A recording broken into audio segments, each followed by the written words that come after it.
देवी जी की जय। प्रथम लागू दो चरण को, धनिये न छुड़ायो खिन, लाख तली लालेड़ियाँ मेरे जीव के यही जीवन, इन पाँव तले पड़ी रहूं, धनी नजर खोलो बातन, टलना वारू निरखूं नेत्र, मेरे जीव के यही जीवन, मेरे जीव के ही जीवन।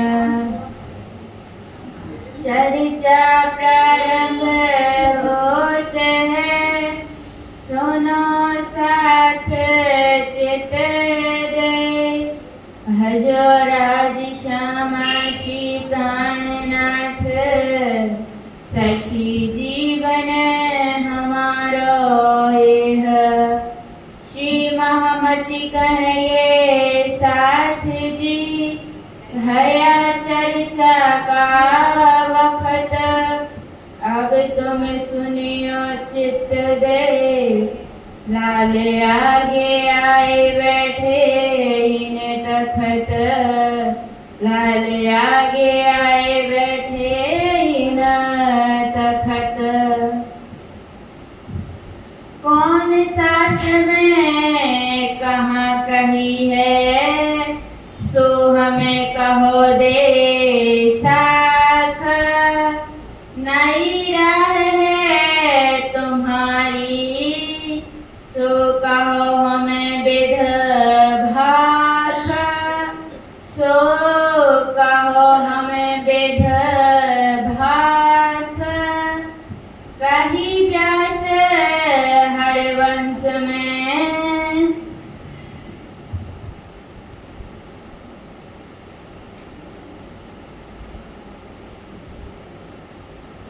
राम जी सुंदर जी 2 मिनट के लिए हम अपनी श्रोता को मूल मिलावा में लगाएंगे। मूल मिलावा में विराजमान जोगर सिंह के चरणों।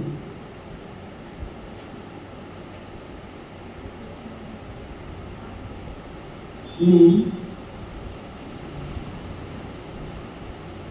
मेरी श्रोता अपने अक्षर थाम धनी की मुखारबिंद की शोभा को देख रही है।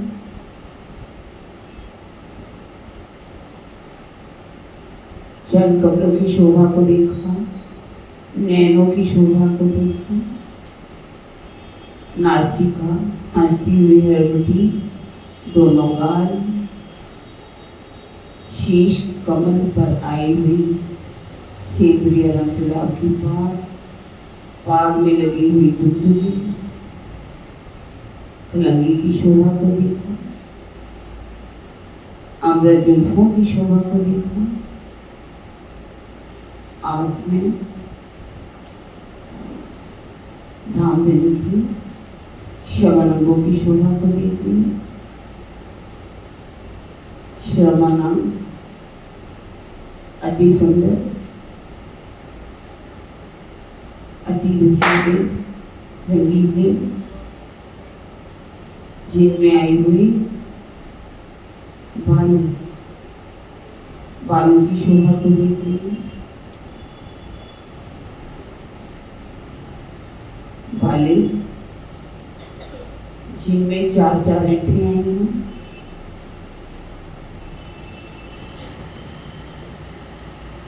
कुंदन से जड़े हुए, जिनमें आई हुई माणिक और मोती की नग बहुत ही सुंदर दिखाई दे रही है।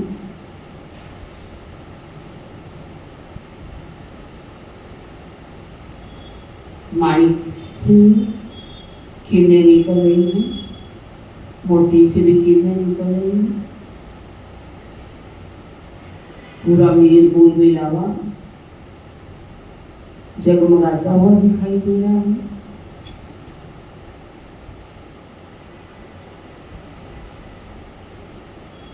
इनके मुंह से तरह तरह की रंग दिखाई दे रहे हैं, रंगों में तिरंगे दिखाई दे रही हैं।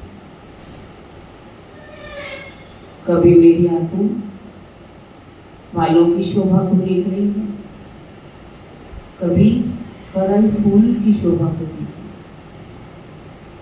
करण फूल अति सुंदर, जिसमें फूलों की शोभा आई है, जिसमें माणिक और मोती लगे हुए हैं।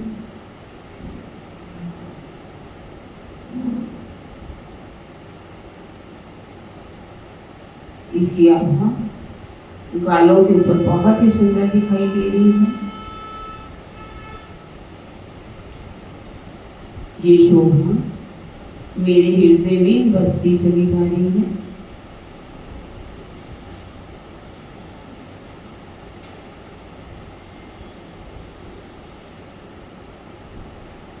अब मैं इस शोभा को धाम हृदय में बसाती हुई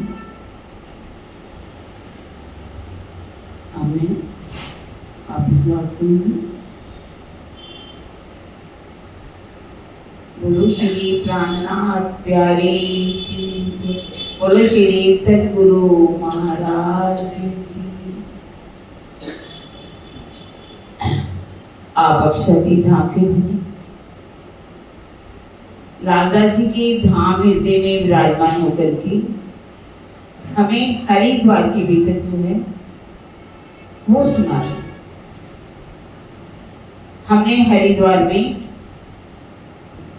कैसे सभी संप्रदायों वालों के साथ शास्त्रार्थ किए, जिनमें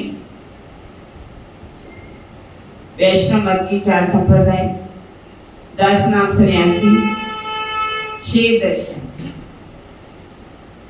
सबके साथ जब शास्त्रार्थ हुआ, कोई भी शिवजी साहिब की जो प्रश्न थे उनका उत्तर नहीं दे सका। सबका ज्ञान इसी ब्रह्मांड का था। किसी किसी ने थोड़ी सी बात आगे की थी,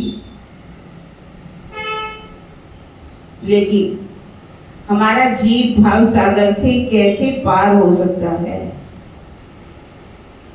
परमात्मा रहता कहाँ है, उसका धाम स्वरूप लीला क्या है, कोई भी इन प्रश्नों का उत्तर जब नहीं दे पाया, सबने सोचा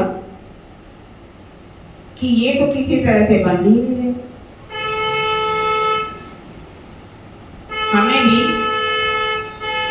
इनसे आप पूछना है, आप अपने सद्गुरु के बारे में बताइए, अपना सूत्र बताइए, शिखा बताइए, इष्ट बताइए, देवता बताइए, तीर्थ बताइए, इसके संस्थापक कौन है उसके बारे में बताइए, आप अपना घर बताइए, क्षेत्र बताइए, आप किसकी पूजा करते हो, आपका साधन क्या इसको पाने का। इस तरह से उन्होंने, और आप अपनी पहचान बताइए कि आप वास्तव में हो। पहले उन्होंने कहा कि आप अपनी पहचान बताइए आप कौन हो। तब उन्होंने हरिवंश प्राण जो प्राण है उसकी साक्षी देकर के पहचान करा ली हरिवंश पुराण से। जब कहा कि जन्मेजय गादी पर बैठने वाले थे, व्यास जी से मिले आकर के। व्यास जी ने कहा देखो जन्मेजय,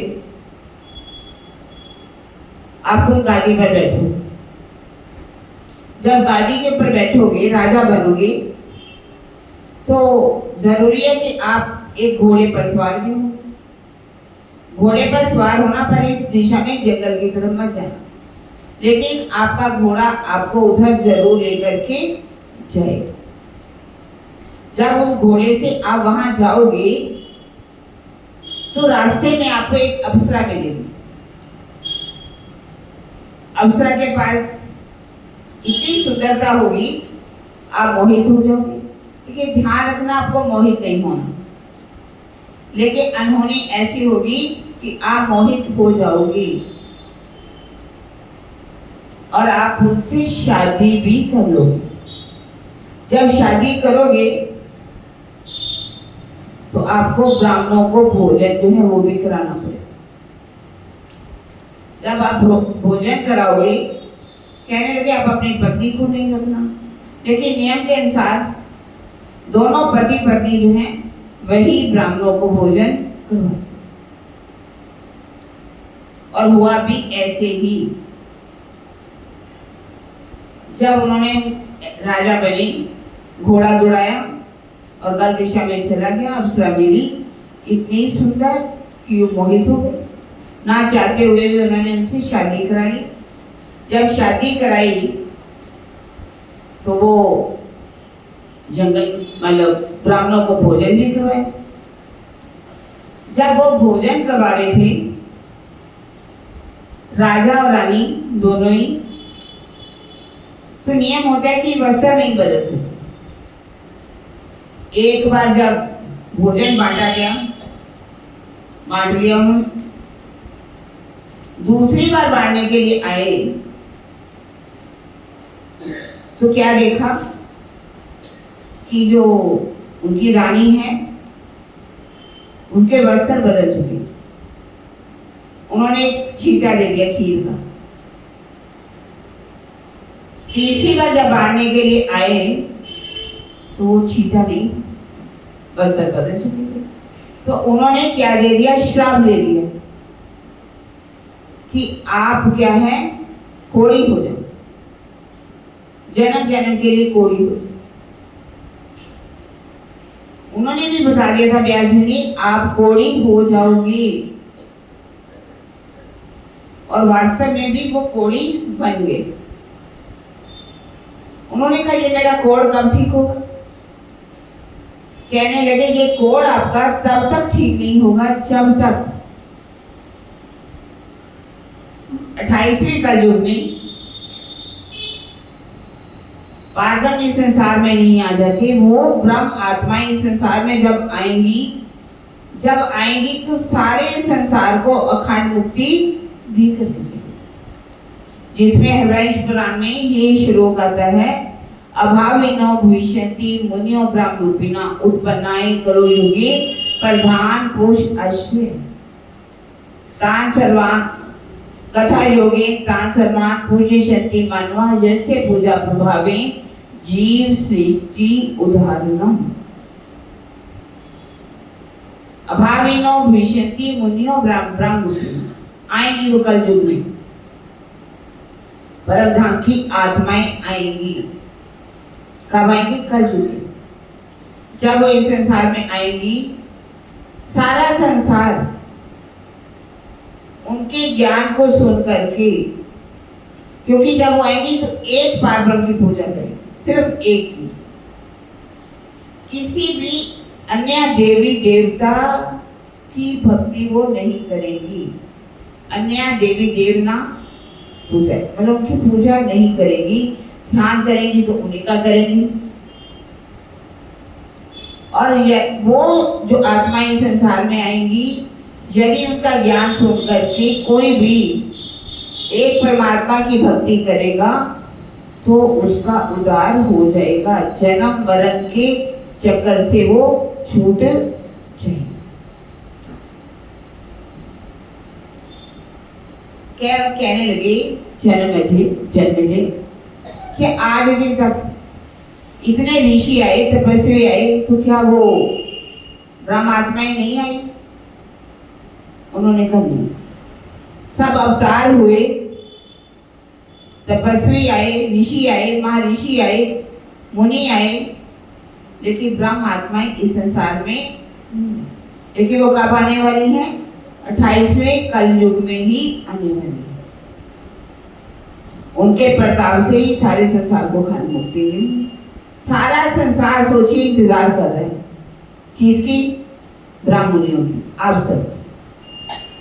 कब वो संसार में आए, आकर के अपने तारता वाणी के बल से हमें उस बारे में बताएं, हम कौन हैं, आए कहां से हैं, जाना कहां है। वो पारब्रह्म का धाम क्या है, स्वरूप क्या है और लीला क्या है। क्योंकि वाणी भी क्या कह रही है, निज नाम सोई जाहिर हुआ जाकी सब दुनिया देखत मुक्त देसी ब्रह्मांड को आए ब्रह्म आत्म सत्य। वो आत्माएं आने वाली इंतजार कर रहे हैं। आवसी धनी अरे धनी सब कोई कहते आगमी करत पुकार। सारा संसार तो इंतजार कर रहा है। ये बातें धर्म ग्रंथों में पहले से ही लिखी हुई। तब ऐसा ही कहते हुआ जो जन्मेजय को उन्होंने अपनी पहचान कराई कि जो धर्म ग्रंथों में लिखा हुआ था समय 1735 का होगा विक्रम संवत का, शालिवाहन शाखा के 1600 वर्ष व्यतीत हो जाएंगे और भी ईसा के हिसाब से भी 1090 का समय होगा हिजरी का। उस समय पारब्रह्मी संसार में आकर के जाहिर होंगे। उन्होंने कहा ये तो नहीं बंध रहे, तो इनको अब हमें इनका धाम स्वरूप लीला इत्यादि पूछनी चाहिए। उन्होंने कहा कि हम भी चाहते हैं कि आप हर धर्म ग्रंथ के अनुसार वेद के अनुसार आप हमें पहचान कराइए। अगर हम आपसे कोई प्रश्न पूछे, जैसे आपने कहा कि क्रोध को छोड़ना पड़ेगा, आप भी क्रोध को त्याग करके हमें हमारे प्रश्नों का उत्तर देना। आप अपनी पद्धति हमें बताइए। अब श्री जी साहब उनको अपनी पद्धति जो है वो सुना रहे हैं। पद्धति में सबसे पहले क्या आता है? सतगुरु ब्रह्मानंद है। हमारे सतगुरु कौन? उन्होंने पूछा सतगुरु कौन? देखा जाए तो सतगुरु जो है 4 प्रकार के होते हैं। सतगुरु जो है 4 प्रकार के। एक सतगुरु कौन है? मूल स्वरूप अक्षरातीत। वाणी में भी क्या कहा है? सतगुरु ब्रह्मानंद है सूत्र। सतगुरु मेरे श्याम जी मैं एहनिस चढ़ने रहूं, सनबंध मेरा याही सो मैं ताथे सदा सुख। सतगुरु मेरे श्याम जी। कौन है मेरे सतगुरु? अक्षरातीत मूल स्वरूप। वो कौन है? सतगुरु। मेरा संबंध किनसे? उनसे। संबंध मेरा याही सो मैं ताथे सदा सुख ले। ये एक प्रकार के सतगुरु जो मूल की बात की गई। दूसरे प्रकार के सतगुरु कौन है? दूसरे प्रकार के सतगुरु हैं अवेश स्वरूप, जिनमें धाम धनी का अवेश आया शक्तियों के साथ। वो कौन है? पहला स्वरूप कौन सा है? ईसा रूह अल्लाह का। बल्कि जो स्वरूप है देवचंद्र जी के अंदर, पहला स्वरूप वो है अवेश स्वरूप। और दूसरे कौन है? स्वयं हकी स्वरूप प्राणनाथ जी, जिनके अंदर 5 शक्तियां विराजमान। धनी जी को जोश, आत्म दुल्हन, नूर हुक्म बुद्ध मूल वतन, ए माय 5 मिल भई महमत, वेद कतेबों पहुंची। ये है अवेश रूप। कौन? सतगुरु। हम कैसे हम बोलते भी है ना, बंदो सतगुरु चरण को करूं सुप्रीम प्रणाम, अशुभ हरण मंगल करण, धनी श्री देव चंद्र जी नाम। प्राणनाथ श्री प्राणनाथ निज मूल पति। प्राणनाथ जी को कहा है प्राणनाथ निज मूल पति श्री मिहिराज नाम। उनके तन का नाम क्या है? मिहिराज।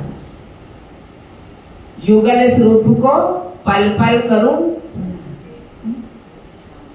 उनको मैं क्या करूं? प्रणाम। वो कौन है? हमारे सतगुरु। और तीसरे प्रकार के सतगुरु कौन है? जोश स्वरूप सतगुरु। हम भी कहते हैं, उनको गुरु भी कह सकते हैं, सतगुरु भी कह सकते हैं। जितने भी परमहंस आज दिन तक हुए हैं, चाहे वो लालदास जी, चाहे छत्रसाल जी हो, गोवर्धनदास जी हो, मुकानदास जी हो, प्रेमदास जी हो, रतन बाई हो, कितने भी वहां पर उस समय थे। उसके बाद भी हमारे कौन परमहंस मंगलदास जी महाराज हो, दयाराम हो, दर्शन सिंह जी हो, भैया सीताराम जी हो, गोपाल मणि जी हो, चाहे राम रतन दास जी, दयाराम साहेब हो, ये सब कौन है? जो स्वरूप सद्गुरु हैं, जो धामधनी से स्वयं, जैसे सूर्य से चंद्रमा क्या है? रोशनी लेता है, इसी तरह से ये उन अवेश रूप से शक्ति लेकर के यहाँ करके हम सब सुंदर साथ को जागृत। वो भी कौन है? हमारे सद्गुरु। उनको जो स्वरूप सद्गुरु कहा गया। चौथे प्रकार के भी एक सद्गुरु होते हैं सुंदर साथ, जो कि बनाए जाते हैं, जिन्होंने तप नहीं किया होता, लेकिन ट्रस्ट की इच्छा से उनको बनाया जाए। और ये जितने भी परमहंस आज दिन तक हुए हैं, उन्होंने, चाहे आप दयाराम साहिब को देख लीजिए, चाहे आप रतनदास महाराज जी को देख लीजिए, मंगलदास जी को देख लीजिए, मुरलीदास जी को देख लीजिए, चरण सिंह जी को देख लीजिए, भैया सीताराम को देखिए, जितने भी परमहंस हैं, सब ने कितने कितने समय तप किए, तपस्या की, ध्यान किया, चिंतन किया, उस पार ब्रह्म को अपने दिल धाम हृदय में बसाया और सुंदर साथ को जागृत किया। इस तरह से बता रहे हैं कौन है? सतगुरु ब्रह्मानंद हैं। ब्रह्म का वो ब्रह्म आनंद देने वाले, जो आनंदमय स्वरूप है, वो कौन है? हमारे सतगुरु हैं, जिसमें लिखा हुआ है स्कंद पुराण गुरु गीता में भी, ब्रह्मानंदम परम सुखदम केवलम ज्ञान मूरितम द्वंद्वातीतम गगन सदृश्यम तत्मसि आदि लक्ष्यम एको नित्यं विमलचरं सर्वदा साक्षिरूपं भावातीतं त्रिगुणरहितं सद्गुरुं नमामि। वो ब्रह्मानंद परम सुख देने वाली ज्ञान की मूर्ति, द्वंद्वों से रहे, गगन की तरह जिनका प्रकाश ज्ञानमान हो, जिनके अंदर तत्व से अधिक परम धाम है। यहाँ पर लोग कहते हैं ना अहम ब्रह्मास्मि, सब यहाँ कहते हैं। ये जितने भी लक्षण हैं कहाँ पर घटते हैं? परम धाम के। हर तू भी ब्रह्म है, मैं भी ब्रह्म हूँ, कण कण ब्रह्म है। जहाँ परम धाम के अंदर ब्रह्म ही ब्रह्म है, कोई दूसरा। इस तरह से जो भावों से रहता है, त्रिगुणातीत है, ऐसे सतगुरु को मैं प्रणाम करती हूँ। आप कह रहे हैं सद्गुरु ब्रह्मा नंद है, सूत्र है, अक्षर। सूत्र किसे कहा जाता है? सूत्र ये जो जनेऊ पहना जाता है, ये 3 धागों का होता है। 3 धागे की इसकी पहचान है, ज्ञान, कर्म और उपासना। और ये 96 अंगुल का होता है। 96 अंगुल का मतलब जिसने 64 कलाओं को पाया हो और 32 विद्याओं का अध्ययन किया हो, तो ये इसलिए 96 अंगुल का बनाया जाता है। इसमें 3 गांठें लगाई जाती हैं। 3 गांठें कौन सी होती है? मातृलिंग, पितृलिंग और ऋषि। माता का भी ऋण है, सबके ऊपर माता का भी ऋण होता है, पिता का भी ऋण होता है, और वो ऋषियों का, आचार्यों का भी ऋण होता है। माँ ने जन्म दिया, 9 वर्ष 9 महीने तक गर्भ में रखा, दूध पिलाया, कैसे पाला, उस माता का ऋण नहीं कोई चुका सकता। और पिता ने हमारा पालन किया, सबका पालन किया, तो पिता का भी ऋण। और जिन आचार्यों ने, ऋषियों ने शिक्षा दी हो, उनके भी सब ऋणी हैं। जैसे श्री रामचंद्र जी ने जब उनको वन में भेजा गया, उन्होंने 2 ऋण उसी समय चुका दिया। माता का ऋण चुका दिया, पिता का भी ऋण चुका दिया, और जंगल में जाकर के, वनों में जाकर के तीसरा ऋण भी उतार दिया, जिन्होंने उनको जाकर के ज्ञान दिया। ये 3 धागे का होता है। लेकिन लोगों ने उस समय, औरंगजेब बादशाह ने जनेऊ पर भी क्या लगा दिया था? टैक्स लगा दिया। जनेऊ के ऊपर टैक्स लगाने के कारण लोगों ने क्या किया कि पति पत्नी ने सोचा कि एक ही जनेऊ पहन लिया जाए ताकि टैक्स कम लगे। 6 धागे का बन गया। वास्तव में 6 धागे का नहीं होता। अब कह रहे हैं सूत्र है अक्षर। हमारे सूत्र कौन है? अक्षर। क्योंकि जैसे हम परम धाम में भी अपनी सूत्रता को लगाते हैं तो हद से परे बेहद में जाते हैं, और बेहद अक्षर ब्रह्म के द्वारा ही हमारे को सारा ज्ञान आता है। उस योग माया के ब्रह्मांड हमारा एक ऐसा सूत्र है, भले हम माया के खेल में आए हों, वहीं से खेल बनते हैं, वहीं में वेदों का ज्ञान है। इसलिए अक्षर ब्रह्म जो है क्या हमारे सूत्र है। और कहते हैं शिखा सदा दिन से करे। शिखा क्या कहते हैं? शिखा कैसे कहते हैं? यहाँ पर बालों में एक चोटी रख दी जाती है। बालों में चोटी रखी क्यों? ये कौन सा द्वार है? 10वां द्वार। 10वां द्वार पर ये कहा जाता है, इस द्वार 10वें द्वार से ही जब खुल जाता है तो किरणें जो है ऊपर की नीचे आती हैं और हमारी सुषुम्ना नाड़ी जो है प्रभावित होती है, जिसे 8 चक्कर खुल जाते हैं। ये संसार वालों की बात की गई, शिखा उसमें रखते हैं। और उस क्या कहते हैं, 9 द्वारे संसार के 10वां योगी तार, 11 खिड़की खुली अगर महल सुखसार। 9 द्वारे संसार के, ये जो 9 द्वार हैं सबको मालूम होगा कौन से। 9 द्वारे संसार के 10वां योगी द्वार। 10वां द्वार कौन सा है? योगियों का। वो ध्यान लगाते हैं, उनका 10वां द्वार खुल जाता है। 10वां योगी का अगर ये भी पार कर लिया, अगर महल सुखसार बेहद में की भूमिका में योगी लोग पहुंच जाते ध्यान के द्वारा। और हम भी जब ध्यान लगाते हैं, योग हम हद ब्रह्मांड को पार करते हैं, योग माया को पार करते हैं, और कहाँ पहुंच जाते हैं? परम धाम के अंदर। और यहाँ कह रहे शिखा सदा दिन से परे।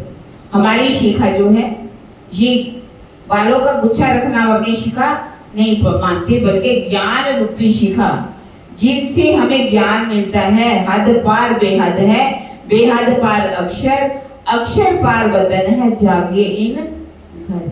हमें इन सब बातों का पता चलता है। और कहते चेतन चित जो अनूप, जो हमारे पारब्रह्म क्या है? चेतन है, चित घन स्वरूप है। राजी क्या है? चित घन स्वरूप है। उनका एक अंग सतंग है और दूसरा अंग कौन सा है? अनंत अंग। दोनों के एक ही, कोई फर्क नहीं है। एक जैसे कोई भी आदमी हो, उसका एक हाथ चित घन चित है और दूसरा अनंत है, तो उन्हीं का हाथ। तो ये दोनों स्वरूप उन्हीं के हैं। और स्वयं कौन है? वो चित घन स्वरूप है। अनंत स्वरूप भी उन्हीं का है और सतस्वरूप भी उन्हीं का। इस तरह से आगे क्या कह रहे हैं? चेतन चित जो अनूप, जो चेतन है और चितघन स्वरूप है, जो अनुपम है। सेवन है पुरुषोत्तम। हम किसकी सेवा करते हैं? हम किसी देवी देवता की पूजा करते हैं? नहीं करते हैं। हमारे धनी कौन है? अक्षरातीत। सेवन है पुरुषोत्तम। पुरुषोत्तम का मतलब है सबसे पुरुषों में उत्तम पुरुष।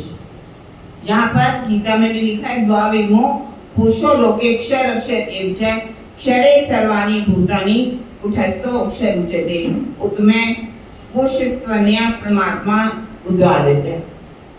उत्तम पुरुष इस संसार में सबसे उत्तम है, जो सारे संसार को आकर के अखंड मुक्ति देने वाले हैं। वो हमारे कौन है? हम उनका पूजा करते हैं अर्थात सेवन करते हैं, वो हमारे आराध्य हैं। गोत्र चिदानंद जान, हमारे गोत्र कौन है? गोत्र चिदानंद अर्थात हमारे अक्षातीत चिदघन स्वरूप है, अनंतघन स्वरूप है, वही हमारे कौन है? हमारा गोत्र है। परम किशोरी इष्ट है, हमारे इष्ट कौन है? श्यामा। क्योंकि अगर हमारे गोत्र आराध्य जो हैं हमारे अक्षातीत स्वयं हैं और उनकी अनंत श्यामा जी, जैसे सबने विष्णु भगवान को कहा तो लक्ष्मी जी को कहा, शिव को कहा तो पार्वती को कहा, ब्रह्मा जी को कहा तो सुपित्री को कहा।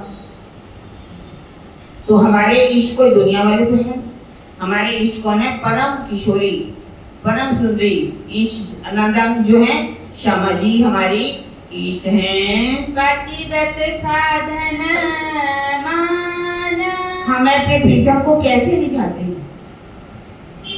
पतिव्रता कहते पतिव्रता अपने सेविये न थइये वेश्या जी। हमें कैसे पूजा करनी है, उनका ध्यान कैसे करना है, उनको किस रूप में ध्यान करना है? पतिव्रता। जैसे एक पतिव्रता का एक ही पति होता है, चार पति नहीं होते। पतिव्रता नारी जो है सब जगह पूजी जाती है, उसको आज भी लोग बड़ी श्रद्धा से देखते हैं। जैसे कि अनुसुईया, आज भी उनको माना जाता है। और जितनी भी हुई, सीता को कौन नहीं जानता? सब सीता माता को भी जानते हैं, उनको भी पतिव्रता कहा गया। दुनिया वालों ने उनके ऊपर कलंक जरूर लगाया, लेकिन वो ऐसा नहीं था, पतिव्रता नारी थी। और हमारा साधन भी कौन है?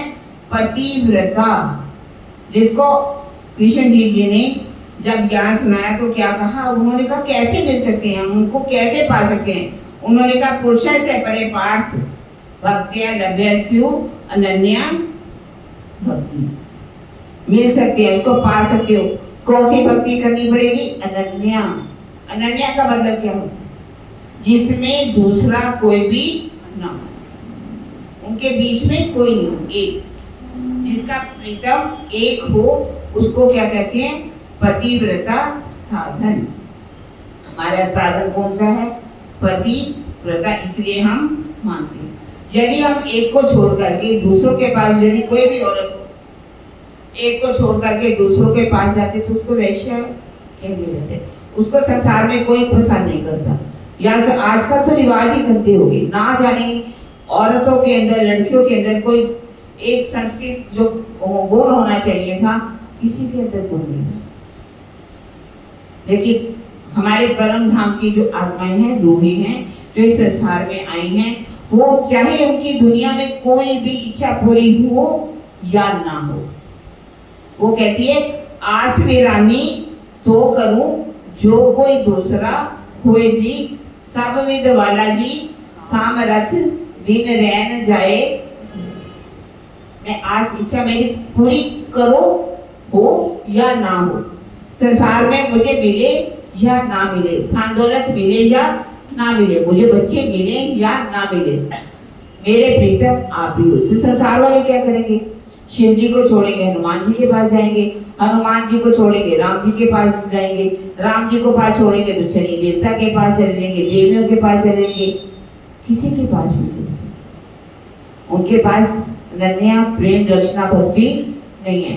लेकिन परम धाम की आत्माएं मर जाएंगी, मिट जाएंगी, लेकिन अपना जो पतिव्रता धर्म है उसके ऊपर कलंक नहीं लगाएंगी। इसलिए कहा गया है कि हमारी साधन कौन सा है? पतिव्रता साधन मान। श्री जुगल किशोर को जाप है। हम किसका जाप करते हैं? युगल। हम क्या बोलते हैं? राजश्यामा जी, राजश्यामा जी। कोई दूसरा शब्द निकलता हमारे मुख से, चाहे हमारे ऊपर कितना भी कष्ट आए, दुख आ जाए, पर हम अपना जाप किसका करेंगे? युगल स्वरूप का ही जाप करेंगे। मंत्र तारतम सोय। हमारा मंत्र कौन सा है? हमारा मंत्र है तारतम। तारतम का मतलब क्या है? तारतम का अर्थ होता है तारतम, अपने प्रीतम से तार बना करके रखना। जैसे कि एक झरना है, आप चाहे कोई भी फॉल देखो तो उसमें से पानी लगातार गिरता है, कभी भी रुकता नहीं है। लेकिन हमें भी अपने प्रीतम से इस तरह से संबंध बना करके रखना है, तारतम्य बना करके रखना है और तम से दूर हो जाना। अंधकार, वो रास्ता जो अंधकार से हमें उस प्रेम की ओर लेकर चले, वो ज्ञान की ओर लेकर चले, जो समर्पण की ओर लेकर चले, जो विरह की ओर लेकर चले, जो वैराग्य की तरफ लेकर चले, वो रास्ता हम अपनाते हैं। अपने प्रीतम से अपना संबंध जोड़ करके रखते हैं। ये 6 छपाइयाँ क्या हमारा तारतम्य है? या 2 छपाई, कोई 1 छपाई को मानता है, कोई 6 छपाई को मानता है। क्या यही तारतम्य इसको कहते हैं? अगर ये हाँ, ये हमारा मंत्र अवश्य है, क्योंकि वो मंत्र किसे कहते हैं? जिसमें वो मंत्र जिसमें हम अपने प्रीतम के गुणों का पूरा गुणों को गाते हैं, उनके गुणों की व्याख्या करते हैं। हमारा घर कहाँ पर है? हम क्या बोलते हैं? निराकार के पार थे, 3 पार के भी पार।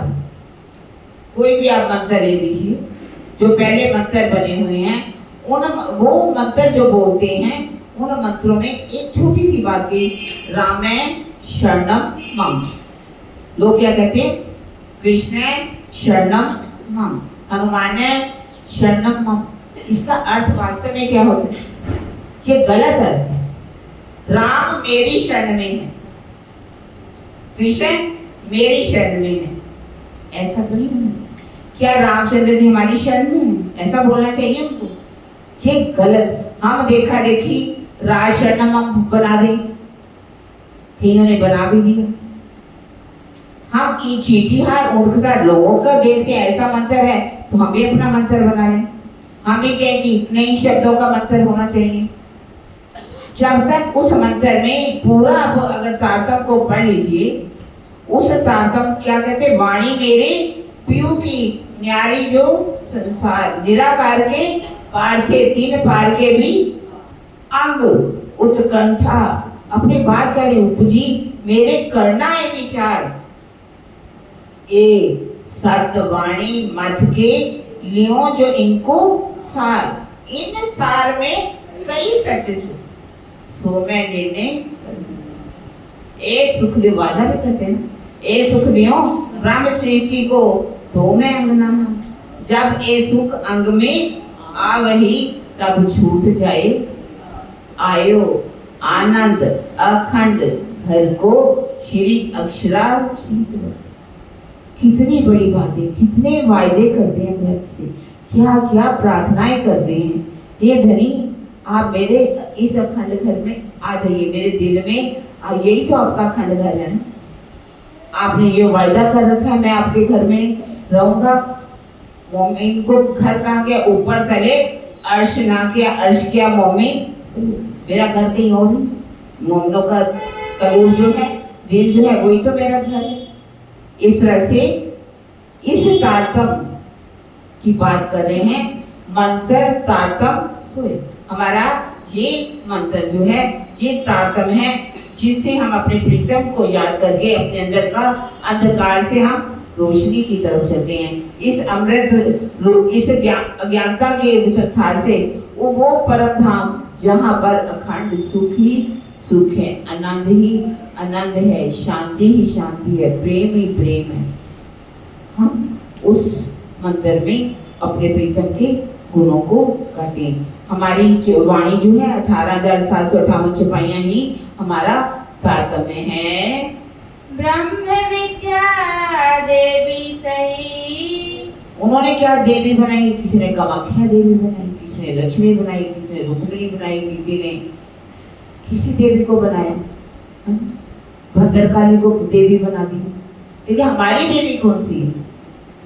हमारी देवी है ये ब्रह्म विद्या, ये वाणी, जिसको हम बदला करके रखते हैं। ये वाणी हमारा क्या है? हमारी देवी है। इसके अंदर पूर्ण गुण है। पूरे हर बात की पहचान इस ब्रह्म वाणी के द्वारा हमें होती है। 7 चरणों में आया सही, पर पिछले कारण वाणी के। उसमें सुंदर साहब ने सुख तो लिए, पर ये वाणी के द्वारा आज हम सुख ले रहे। तभी कह रहे, आज देखिए सुंदर साहब जी के घर में कुछ भी हो, हमारे घर में सुख हो दुख हो, हम क्या करते? लोग कोई गरुड़ पुराण का पाठ कराएंगे, कोई रामायण का कराएंगे, सुंदरकांड का पाठ कराएंगे, कोई गुरबाणी का पाठ कराएंगे, कोई गीता का पाठ कराएंगे। और हमारे यहाँ क्या होता है? हर बात पर हम अपनी वाणी को बदलाते, उसका पाठन करते, उसी को ही बदला करके अब हम सोचते हैं कि अब हम अच्छा कोई भी कार्य कर सकते, चाहे वो शादी का हो, चाहे कोई मृत्यु का हो, चाहे कोई मुहूर्त हो, हमारे घर की कोई दुकान की हो, हम अपनी वाणी को ले जा करके रखते हैं। क्योंकि हक बैठे इन इल्म में। राजी कहाँ बैठे हैं? जब भागवत में कहते हैं सुखदेव जी बैठे हैं, तो हमारे राजी कहाँ है? सुंदर साहब जी हमारे कहाँ पर है? इस वाणी के अंदर। इसलिए इसको हम ब्रह्म वाणी को ही अपनी देवी मानते हैं। पुरी ना तन मम जोया। हमारी पुरी कौन सी है? नौतनपुरी।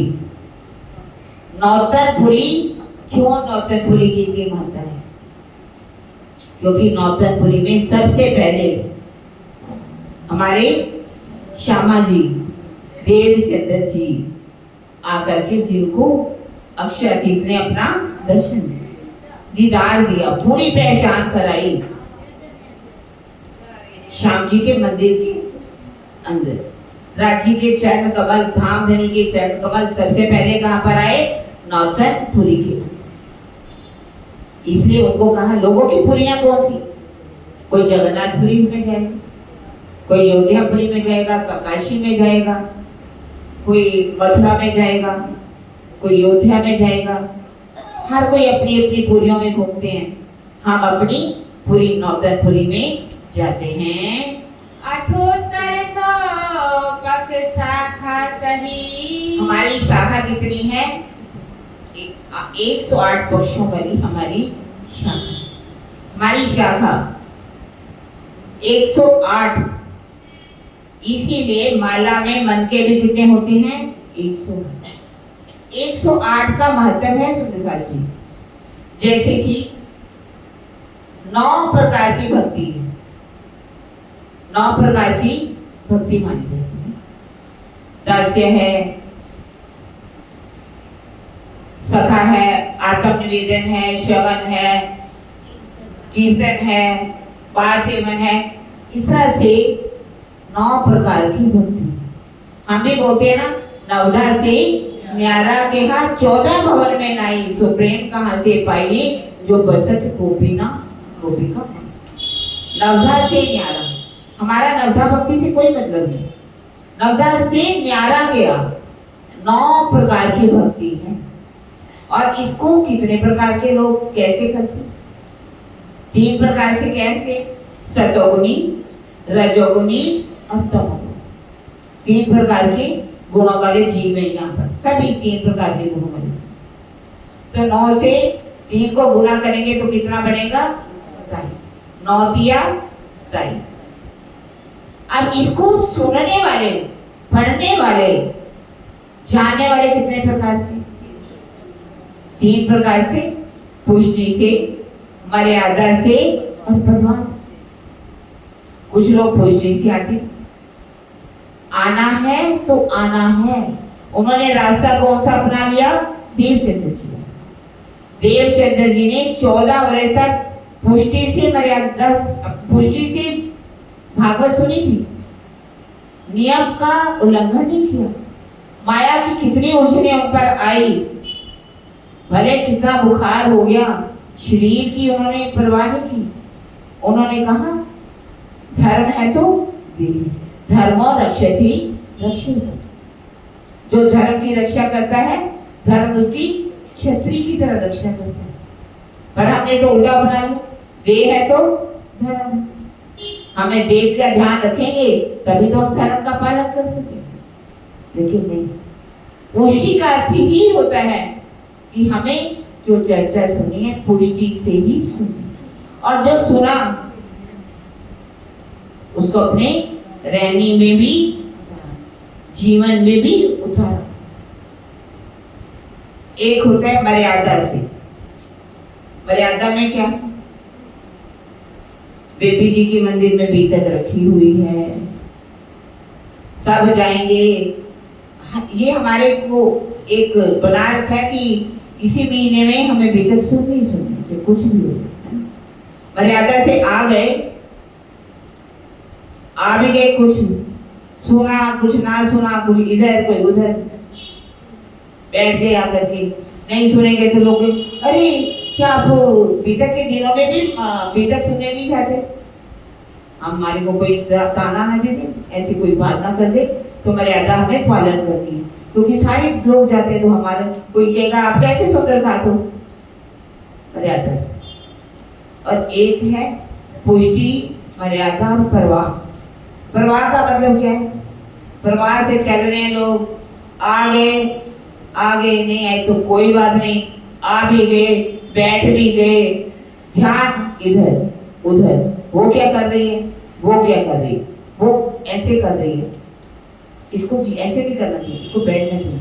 और कभी आंख लगी तो लगी, पता चला बीता खत्म हो गई, अच्छा आंख खोली देखो। परवाह से भी लोग आते हैं। कईयों को तो नींद नहीं आती ना, सोचे कि अच्छा चलो वहां चलते हैं। एक औरत थी, रोज आए महात्मा जी की कब भागवत हो रही थी, सुनने आधे साधे की थी। रोज आए, 20 रुपए रखे, 10 रुपए चली सोची, उस समय 10 रुपए बड़े थे, 10 रुपए रख दे, सबसे पीछे जाके पीठ लगा करके बैठ जाए, और बैठ करके थोड़ी देर में से ऐसी नींद आई, मस्ती थी। 2 घंटे 2.5 घंटे की इसी भागवत चलती थी आराम से। सुन के फिर आई, मत्था टेके और चली जाए। 7वां दिन था, वो फिर आई, पैसे रखे उसने। महात्मा जी इस विचारों से रहा नहीं है, कहने लगे माता जी रोज आती हो, 10 रुपए रखती भी हो, आती भी, ऐसा भी नहीं कि नहीं आई, एक दिन पूरे दिन आई, फिर जाके पीछे बैठ जाती हो और सो जाती हो जाती। फायदा क्या हुआ आपको? कहते महात्मा जी आपको क्या पता कितना बड़ा फायदा है। कहती है घर में 20 रुपए की भी दवाई खाती हूँ तो नींद आती नहीं, यहाँ तो 10 रुपए का फायदा भी हो जाता है, नींद भी बढ़िया आती है। तो ऐसे लोग भी होते आते हैं। तो इसी को 9 प्रकार की भक्ति है। 3 प्रकार के सतोगुण, रजोगुण, तमोगुण के जीव हैं, और 3 प्रकार से सुनने के लिए। तो कितने हो गए? 81। और 82वां पक्ष किसका है? वल्लभाचार्य जी।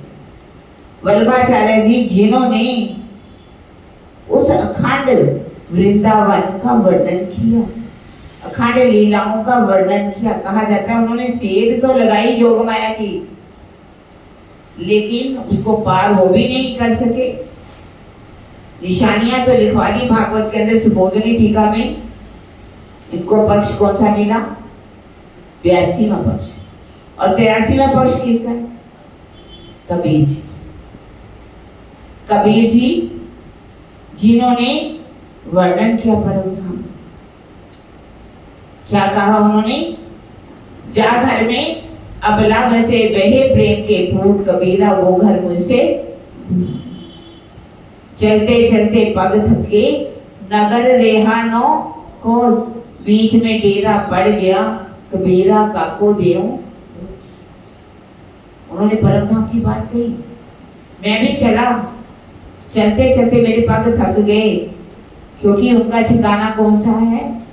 सुमंगला शक्ति। जहां पर सुमंगला शक्ति है वहीं पंच वासनाओं में कबीर जी का भी ठिकाना है। जोग माया के ब्रह्मांड के अंदर सबलिंग ब्रह्म, जो कि चित्त का ब्रह्मांड है, वहां पर 4 लोग हैं। एक लोग है सतलोक अनामी अलग अगम। 4 लोगों में सतलोक में उनका स्थान है, वो आगे नहीं चल सकते। इस तरह से 83वां पक्ष किसको मिल गया? कबीर जी। और 25 पक्ष आप सब जानते हैं, अब बड़े प्यार से सब गाओगे। धाम तला कुंजवन सोहे, माणिक नहरे वन की सोहे, पश्चिम चौगान बड़ो बन गई, पुखराजी जमुना जी लइए। 8 सागर 8 जमी के, 25 पक्ष धाम धनी के, 25 पक्ष धाम धनी। इनके नहीं बता सकती, टाइम बहुत कम है। धाम कहाँ किसको कहेंगे? तालाब सबको पता है। वैसे धाम जो है अक्षरधाम और रंगमत दोनों को कहेंगे, है ना। धाम तालाब भोज को सब तरफ चारों खान। कुंजवन, कुंजवन भी आएगा, कुंजवन की रीति भी आएगी, सब आएगी उसके अंदर। ऐसा नहीं सर कुंजवन कहते हैं छोटा छोटा, जैसे कि चावल बनाए जाते हैं तो देगची में से चावल थोड़े से ले लिए जाते हैं, बता दिया जाता है कि चावल कच्चे हैं या पक्के। धाम तालाब कुंजवन जो है, माणिक, माणिक पहाड़, माणिक नहरे, नहरे सिर्फ एक क्या है, कितनी वन की नहरें हैं, ज्वेरों की नहरें हैं, सब लेना पड़ेगा। माणिक नहरे वन की सोए, वन की भी नहरें आ गई। वन कितने हैं उसमें? बड़ो वन, मधुवन, महावन सब है। बड़ो वन ये आगे क्या है? पुखराजी जमुना जी लेंगे, पुखराजी पहाड़ जमुना जी लेंगे। 8 सागर 8 जमी कीजिए, 8 सागर 16 और 9 मिला करके 25 पक्ष माने जाते हैं। 108 पक्ष की जो है हमें माला हम व्रत करते हैं। हमारे पक्ष 108 हैं। अब हम जो नाम रखा जाता है, कोई भी अपने नाम के आगे 108 की तो मानता है, लेकिन नाम अगर रख ले रहे 108 1008, तो बताइए 1008 कैसे? सिर्फ अपने आप को बड़ा कहने के लिए 1008 रख लो, या अनंत श्री रख लो, या अनंत अनंत श्री रख लो। आजकल सबको लगता है कि ये शायद छोटा है, इसे बड़ा बनने के लिए हमें 1008 रख लेना चाहिए, हमें क्या क्या आगे बड़ा बड़ा करके नाम रखने चाहिए।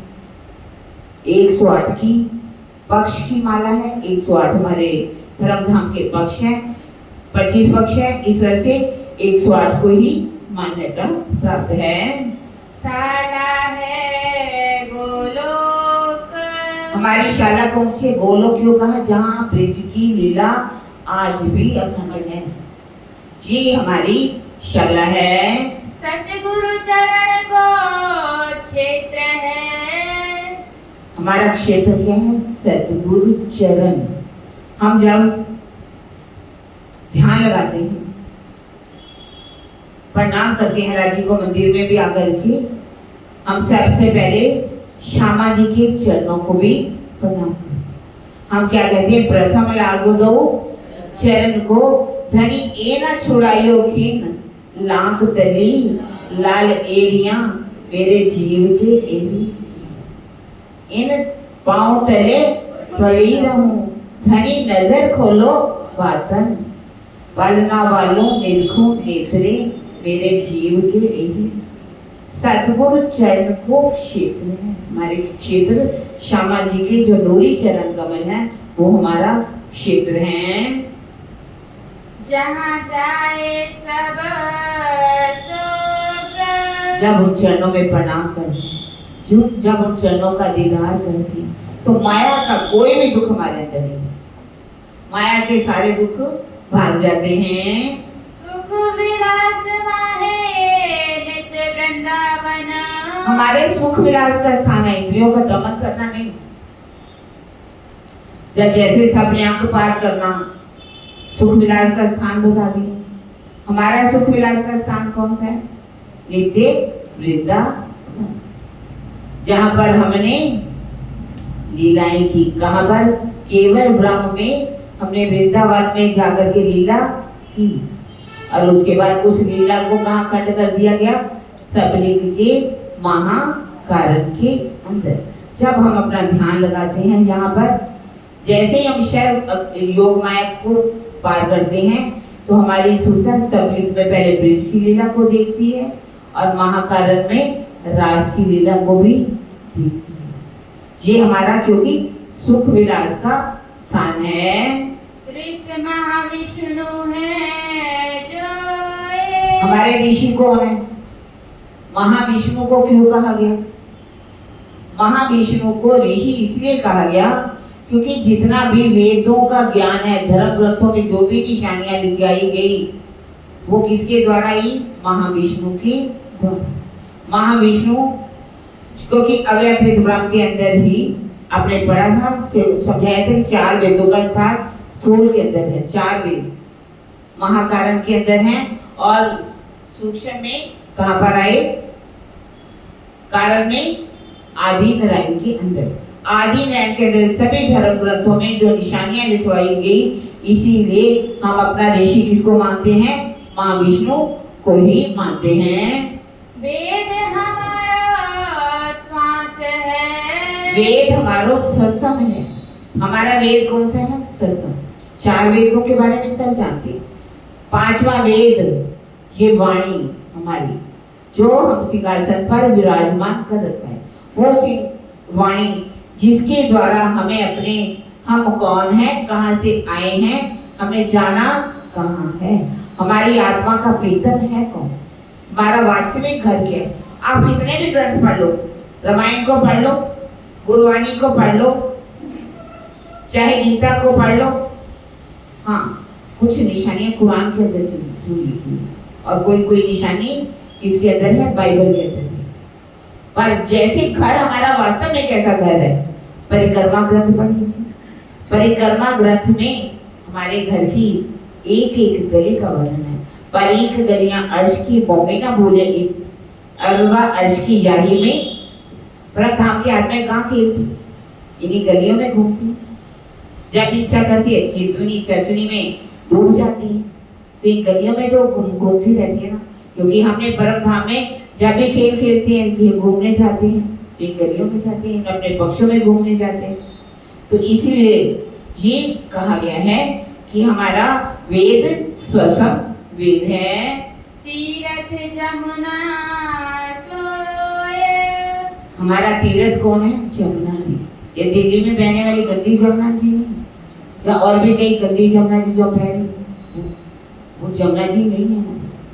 ये जमुना जी में तो दुनिया भर का गंदगी, जितना भी कूड़ा करकट, जितना भी लोग डाल सकते जमुना जी में है। हमारी वो जमुना जी जो परम धाम में बहती, जो राज्य का दिल क्या है? जैसे पुखराजी पहाड़, दिल में से जो प्रेम का रस बहता है वो क्या है? जमुना जी का रूप।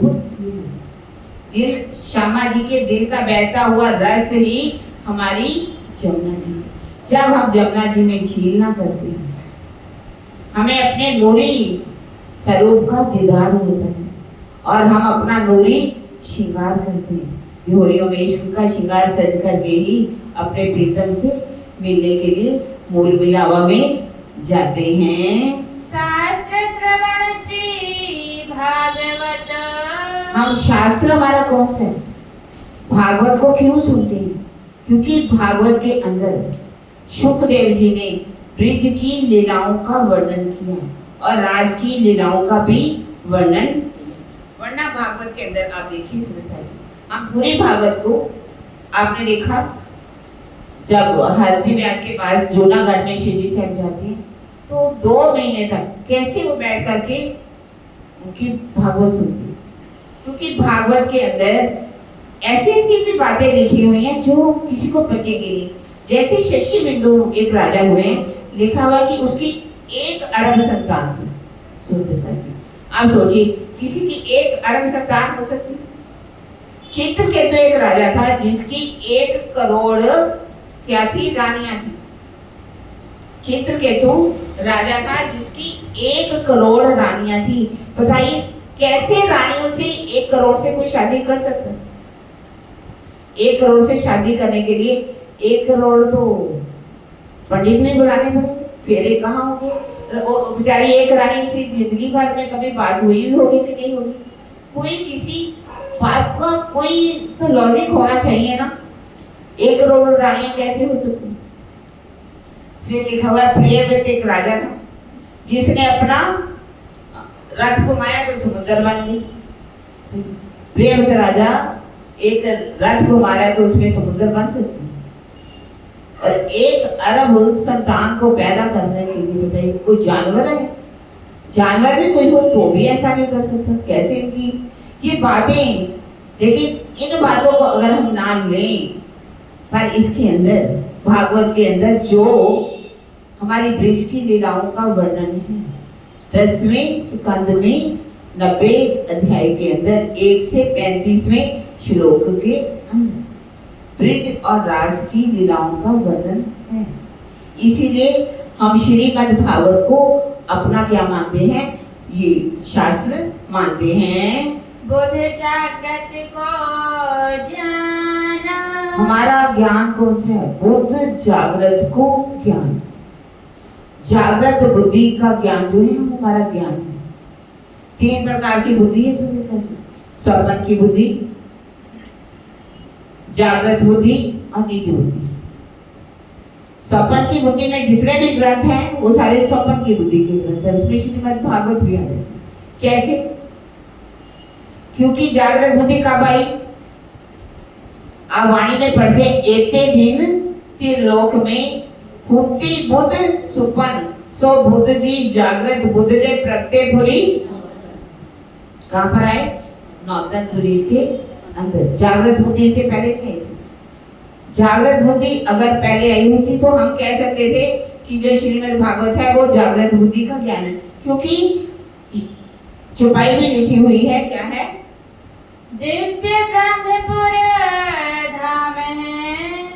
देखिए बुद्ध जागृत को ज्ञान, शास्त्र श्रवण श्री भागवत बुद्ध जागृत को ज्ञान क्या है।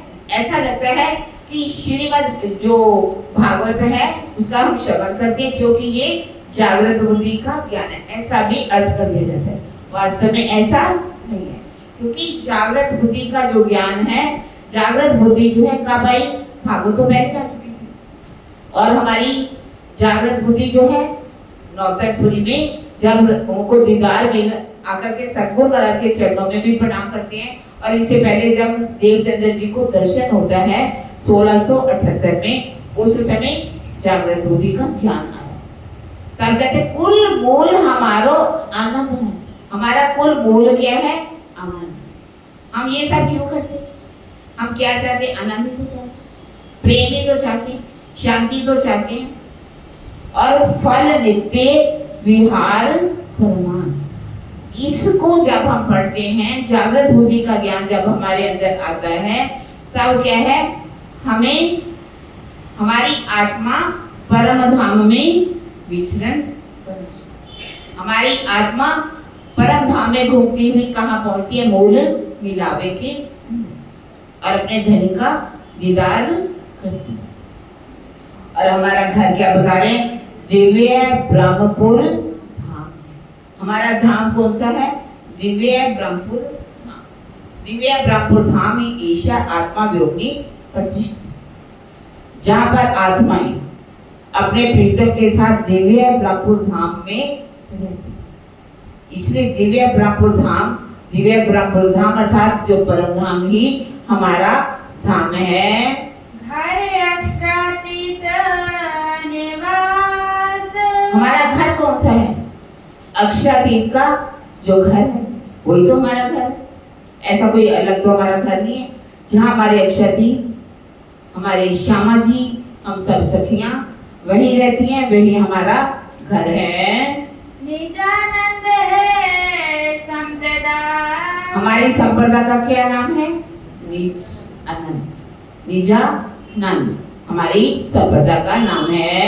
ये उत्तर प्रश्न प्रकाश, इस तरह से सभी उत्तर जो उन्होंने पूछे, उन्होंने उनका उत्तर दिया।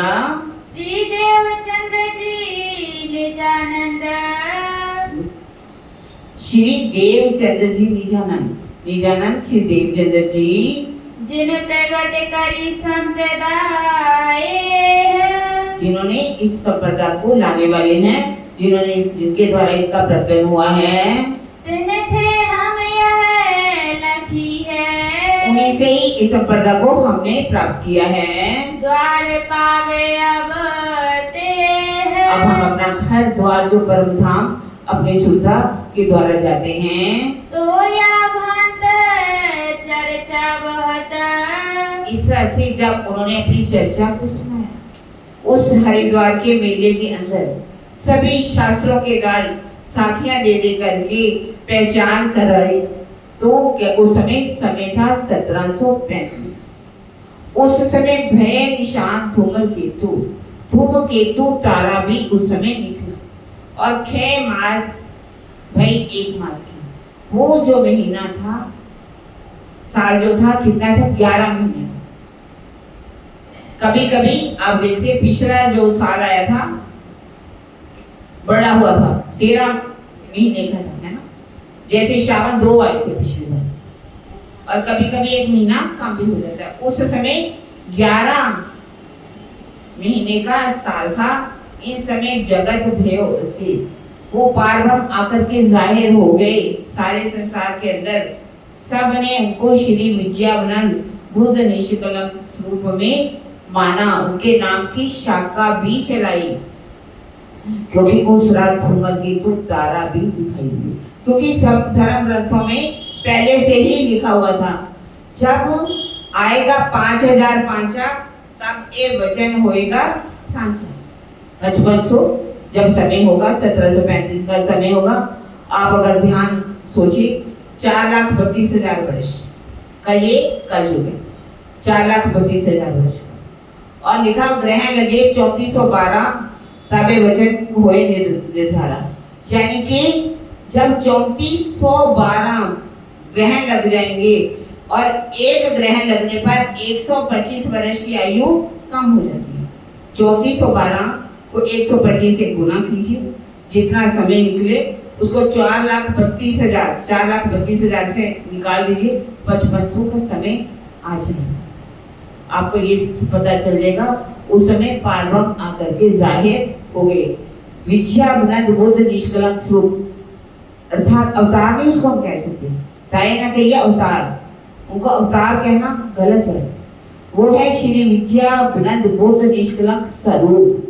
विजय ही जिसका अभिनंदन करे उसको कहते हैं विद्यानंद बुद्ध निष्कलंक स्वरूप।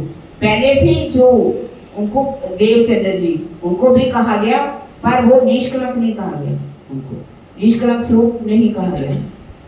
जागृत बुद्धि का ज्ञान उनके अंदर भी था, पर इनके अंदर भी था। पर इन्होंने आकर के वाणी, उन्होंने आकर के पहचान तो कराई घर, हमें घर की, ऐसा नहीं कि उन्होंने पहचान नहीं कराई, पर जो पूरी तरह से पहचान सारी धर्म ग्रंथों से, कुरान से, पुराण से जो पहचान कराई, धाम स्वरूप लीला का, उस मार्फत की पहचान कराई, उस वाहिदत की पहचान कराई, वो मार्फत की पहचान। हमें हकीकत का ज्ञान तो था, लेकिन मार्फत का ज्ञान नहीं था। वो सारी पहचान कराने के कारण उनको श्री विद्यानंद बुद्ध निष्कलंक स्वरूप कहा गया, और वो आकर के जाहिर हुए। उस समय उनकी आरती भी उतारी गई, भोग भी लगाया। कृपानिधि सुंदरवर श्यामा, भले भले सुंदरवर श्याम। और वहां पर ये कहा जाता है, ये जो आरती उतारते ना, बोलते हम श्री विद्यानंद बुद्ध आरती, प्रेम अगर में उतारती, सखी आप्या परवारती, दुष्टाई सबों को सकारती, सुख गंडन विस्तारती, जन सचराचर को तारती, भई नीरे न खंडों। 9 खंडों की आरती कब उतारी जाएगी? सुनते साथ क्या ये आरती हरिद्वार में उतरी? हरिद्वार के अंदर आप पूरी आरती को अगर ले लें, उसमें ब्रह्मा आए, विष्णु आए, महेश आए, सनकादिक आए, 24 तीर्थंकर आए, 24 अवतार आए, सब आए वहां पर। कैदी आए, बेकैदी आए, कर्मकांड को मानने वाले आए और बिना कर्मकांड के मानने वालों के आए, सभी वहां पर आए। और ये आरती कब उतरेगी? 7वें दिन की लीला में, 9 खंडों की भाई नहीं रे नवखंडो आरती। वहां पर तो कितने, अगर हरिद्वार के अंदर उस समय कितने लोग होंगे, 1000 होंगे, 5,000 होंगे, 1000 होंगे, लाख होंगे, इससे ज्यादा तो नहीं हो सकते। सारे वहां पर देवी देवता तो इकट्ठे नहीं हुए, जितने आदि तक हों, चाहे वो जैन वाले हों, चाहे बौद्ध वाले हों, चाहे वैष्णव मत वाले हों, सबके सब आखिरी के समय जब 7वें दिन की लीला होगी, सब आकर के उनकी पहचान कर लेंगे एक पार ब्रह्म की। उनका अंतःकरण इतना शुद्ध कर दिया जाएगा, शुद्ध करके उनको एक पार ब्रह्म की पहचान करा दी जाएगी। सबको 7 बिस्तों में कायमी, 8 बिस्तों में कायमी मिल जाएगी। सब उनका ध्यान करेंगे। इसीलिए ये आरती जो है उस समय उतरेगी। आरती का मतलब क्या होता है? ये हम जो आरती उतारते हैं, आरती करना है पूरा अपना समर्पण करना, तन मन जीवन निछावर कीनो श्री महामती चरणों। क्या हम सिर्फ आरती को घुमाना, दिए को घुमाना ही आरती नहीं है। आरती जब करते हैं इसका मतलब है कि हम नख से शिख तक के स्वरूप को निहारें। उनके चरणों की शोभा क्या है, उनकी पाद की शोभा क्या है, उनके नैनों की शोभा क्या है, उनके वक्षस्थल की शोभा क्या है। तो पूरा नख से शिख तक की शोभा को अपने हृदय में बसा करके अपना सब कुछ समर्पित कर दें। इसको कहते हैं आरती। आरती दिए को सिर्फ घुमा लेना, हमने आरती कर ली, यदि कोई आरती में नहीं आया तो उसकी बात कर लेना, ना जाए वो क्या कर रहा हो, जो हर पल ध्यान में डूबा हुआ होगा। ध्यान में लगाना, अगर हम ये सोचे कि कोई ध्यान में बैठा है, ध्यान छोड़ करके उसको ये कर्म का निभाना है, तो शायद वो आरती नहीं मानी जाए। अगर हम अपना सब कुछ समर्पित कर दें, अपनी शुद्धता को हर पल अपने धनी के चरणों में लगा दें, ये हमारी आरती है। अब यहाँ पर कहते तमाशा देखा हमने, साधो हम देखा बड़ा तमाशा, विश्व देख भया मैं विश्व में, देख देख आवत मोहे हंस। खैर मैंने तमाशा देख करके अब शिव जी से वहां से चलते हैं, कहाँ आ जाते हैं? दिल्ली के अंदर। जब दिल्ली में लाल दरवाजे में सुंदर साथ को छोड़ करके, दिल्ली में छोड़ करके सुंदर साथ को गए होते हैं, कहाँ जाते हैं? हरिद्वार, शाहपुर बोड़िया से दिल्ली। जब दिल्ली में आते हैं, मास 4 वहां रहते हैं। अब ये सोचते हैं कि औरंगजेब बादशाह को संदेश देना है, उसके लिए मुझे सुंदर साथ को कहाँ छोड़ना चाहिए? अनूप शहर में जाते हैं। सुंदर साथ को जितने भी बुजुर्ग हैं, महिला सुंदर साथ हैं, बाईजू राज जी भी हैं, बच्चे हैं, कोई भी है, युवा साथ में रहते हैं और वहां छोड़ करके अनूप शहर में अब चले आते हैं दिल्ली के अंदर। वहां पर अनूप शहर का जो एक चौधरी था, चर्चा भी सुनते हैं उनको, एक इधर का जो है शीशी भी देख करके जाता है। और शिव जी साहब कहाँ रहते? शाहगंज के अंदर। वहां पर पार्टी तैयार की जाती, 22 वर्षों की जो पार्टी तैयार की गई थी।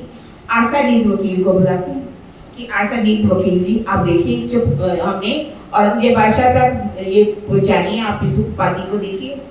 अब जैसे ही पार्टी को देखता है, उसमें नबी और नारायण की पहचान करेगी। नबी कौन है, नारायण कौन है। नबी की पहुंच कहाँ तक है, नारायण की पहुंच कहाँ तक। नबी क्या कहते हैं? रसूल साहब को, मोहम्मद साहब, जो कि परम धाम में पहुंचे, जहां पर जाकर के उन्होंने अल्लाह ताला का दीदार किया, 90,000 हरबी सुने, 30,000 को जाहिर किया, 30,000 पर अख्तियार था, 30,000 की उन्होंने कहा था मैं स्वयं आकर के जाहिर करूंगा। उन्होंने परम धाम में कुरान के अंदर हौज कौसर का वर्णन किया, यमुना जी का भी वर्णन किया, दाल का भी वर्णन किया, सब वर्णन किया करके तो उनकी पहुंच तो हुई। उन्होंने साक्षात का जाकर के अल्लाह ताला का दीदार किया। और नबी कौन है? देखा जाए तो नबी कौन, नारायण कौन है? ये क्या है? अक्षर ब्रह्म के मन का स्वाभाविक स्वरूप तो है, जिसके द्वारा ये सारा ब्रह्मांड बना। पर आज हिंदू, जितने भी हिंदू जनता है, वो किसको मानती है? 33 करोड़ देवी देवता। क्या कहेगी? कितने प्रकार के देवी देवता है? 33 करोड़। उनको एक पार ब्रह्म की पहचान ही नहीं। सबसे पहले तो देखा जाए हिंदुओं को पहचान करेगी कि क्या 33 करोड़ देवी देवता होते? क्या 33 करोड़ वास्तव में है? आप कोई नाम गिन करके 33 का क्या कुछ कई नाम बता देंगे? एक बार एक बहुत करोड़ोंपति अरबोंपति महिला एक पंडित जी के पास आई, कहने लगी कि मुझे कुछ दान इत्यादि देना है, तो बताइए आप कैसे कितना दूं। कहते हैं कि 33 करोड़ देवी देवता हैं, एक रुपया भी उनके नाम पे दोगे तो बहुत है। कहने लगी ठीक है, एक रुपये के नाम से आप ऐसा करो, नाम गिनना शुरू करो, मैं देती जाऊंगी। अब वो कितने नाम गिनेंगे, गिने तो 33 भी उससे नाम ना गिने गए। कहती ठीक है, बस अगर करोड़ों के नाम गिन के दे दो तो मैं देने को तैयार, क्योंकि 33 प्रकार के करोड़ देवता नहीं है, 33 कोटि गिरी है। अष्टवसु होते हैं, अष्टवसु में 5 हमारा तत्व है, इसका मैं वर्णन नहीं करूंगी, देर हो जाती है। फिर एक है क्या, सूर्य, चंद्रमा और तारे, अष्टवसु होते। 11 रुद्र के 10 हमारी इंद्रियां हैं जो किसी को देती हूँ, और 11वां क्या है, मन। ये 8 और 11 19 हो जाते हैं। और क्या है, 12 महीने, 12 महीने जिसको कहा गया है रुद्र, 11 रुद्र होते हैं, महीने होते हैं, और इस तरह से 31 हो जाते हैं। 32वां क्या होता है, 32वां यज्ञ, यज्ञ करना। ये हम ब्रह्म ज्ञान यज्ञ कर रहे हैं, ये यज्ञ आदित्य कहा जाता है, 12 को भूल गई थी, आदित्य। और 32वां क्या है, यज्ञ। आहुति डालना, अग्नि में आहुति डालना यज्ञ नहीं है, यज्ञ है ब्रह्म ज्ञान यज्ञ। यदि हम किसी को परमात्मा की पहचान कराएं, उनकी आत्मा को जागृत कर दें, उनको भव सागर से पार करवा दें, उनको 84 लाख योनियों से छुटकारा दिलवा दें, तो क्या है, ब्रह्म ज्ञान यज्ञ। और 33वां क्या होता है, ये विद्युत, कहते हैं बिजली, जिसके बिना कोई भी कार्य नहीं हो सकता, विद्युत जिसे कहा गया है। इस तरह से, और इससे ऊपर कौन सा है, अक्षर धाम है, वही इसका स्वरूप है। लोगों को पहचाना होने के कारण देवी देवताओं की पूजा करेगी, शिव जी की पूजा करेगी, शिव जी की चित्र की पूजा करेंगे, चित्र की कोई पूजा नहीं। हनुमान जी की चित्र की पूजा करेंगे, चित्र की पूजा कोई नहीं करेगा। ब्रह्मा जी की चित्र की पूजा करेंगे, चित्र की पूजा नहीं करेंगे। देवी क्या है हमको नहीं पता, देवियां बना लेंगे और देवियों की पूजा शुरू कर देंगे। तो कहने का उनका मतलब था कि अक्षर जो नबी है उसकी पहचान कहाँ तक है, और नारायण की पहचान कहाँ तक है। नारायण के बनाए हुए जीव जो है ब्रह्मा विष्णु में और देवी देवताओं की पूजा में लगे हैं, पर उसका जो आशाजीत वकील था, यहाँ की बुद्धि थी, इसलिए वो डर गया, कहने लगा ना, मैंने सुना था कि बिना सिर के आदमी इस संसार में आएंगे, पर आज मैंने बिना सिर के आदमियों को देख लिया। अब सोचा आशाजीत वकील को छोड़ा जाए, शेख सुलेमान को बुलाया गया। शेख सुलेमान कौन था, जो उनका दरबारी था। उसको कहा कि हमें औरंगजेब तक अपनी पार्टी पहुंचानी है, आप बताइए कि कैसे पहुंचाएं। उसने सोचा कि मैं पहुंचा तो दूंगा, अगर आप मुझे कीमिया का यानी सोना बनाने की कला सिखा दो तो मैं ऐसा करूंगा, आपको मिला दूंगा। उन्होंने कहा कि आप को हम लिख देते हैं कि आप इन सोनों के भी मालिक हो जाओगे यदि औरंगजेब बादशाह उस अल्लाह ताला की पहचान कर लेगा, इमाम मेहदी की पहचान कर लेगा, तो जो सोने का मालिक है, दुनिया का मालिक है, तो तुम्हारी बाबा तो वैसी है। दुनिया में सोना कौन चाहता है, प्रतिष्ठा के लिए तो चाहते हैं सोना।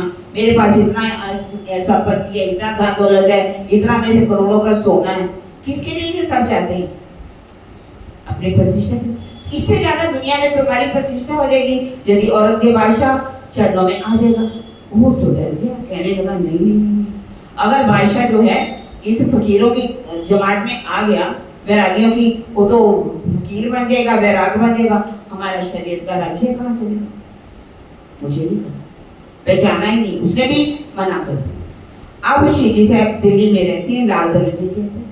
सोचते औरंगजेब बादशाह के पास संदेश देना तो कुरान के अंदर हमें देख लेना चाहिए कि वास्तव में कुछ गवाहियां लिखी। तो क्या करते हैं, गोवर्धन दास जी को और लालदास जी को कहते जाओ मुल्ला के पास, और मुल्ला के पास जा करके मस्जिद में कुरान को पढ़ो।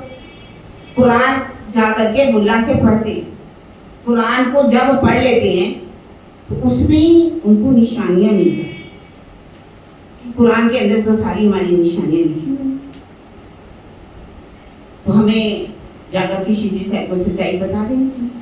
अब जो गोवर्धन है, 93 बार दिया, 98 बार दिया, लेकिन मन नवाज